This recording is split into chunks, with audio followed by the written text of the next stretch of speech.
संग्राम नंबर 2 आउ थे स्वाधीन हम ब्रिटिश राज टू आउ थे स्वाधीन हम इज अ मर्डरर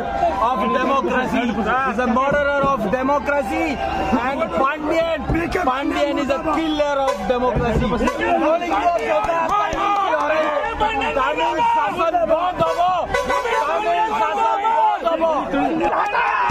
छात्र मानक रोजगार नहीं युवक मानक चाकरी नहीं एवं चाषी माने आपण माने देखिबे प्रतिदिन आत्महत्या करुचंती। ओडिशा कांग्रेस कृषि सभापति शरद पट्टनायक नेतृत्व में आज जुदाम दे डाकरा ये गुंगा मुकाबुद्धि सरकार विरुद्ध रे देछि। महिला माने रोज रेप होचंती रोज तकर कोटी बलात्कार होवा सहित कोटी से किडनैप होछि। आज ओडिशार बूथ लेवल आरंभ करी ओडिशार कोण अनुकोण आज कांग्रेस लोक आज सचिवालय घेराव करछंती।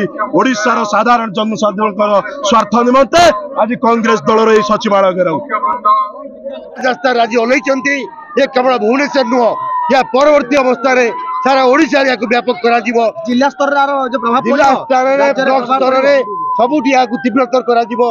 आपण देखुचंती हजार हजार लोक सो मोट आसी भुवनेश्वर पहुंचंती शामिल हवा पाई एवं भ्रष्टाचारी सरकार को उपाड़ी की फोपाड़ना पर्यंत कांग्रेस कर्मी निजर सहिबे नहीं एवं ओडिशा लोक जहाँ चाहूचंती ताकू नहीं कि हम व्यापक करिवु। पब्लिक चाहूचंती ओडिशावासी चाहूचंती परिवर्तन एवं कांग्रेस को समान विश्वास को नहीं जो निर्वाचन घोषित हम तापर देखिए कोपरी भाव में अकुंठ जन समर्थन कांग्रेस प्रति बढ़ कांग्रेस तार सूत्रधर हम 24 इलेक्शन जो मुद्दा कौन रहिबो जो आपको तो लोक साधारण मुद्दा ही मुद्दा अछि केवल हम अपेक्षा कर समय को एही भली वीडियो देखिबा पाई आम चैनल को लाइक शेयर सब्सक्राइब करंतु ब्यूरो रिपोर्ट ओडिया न्यूज।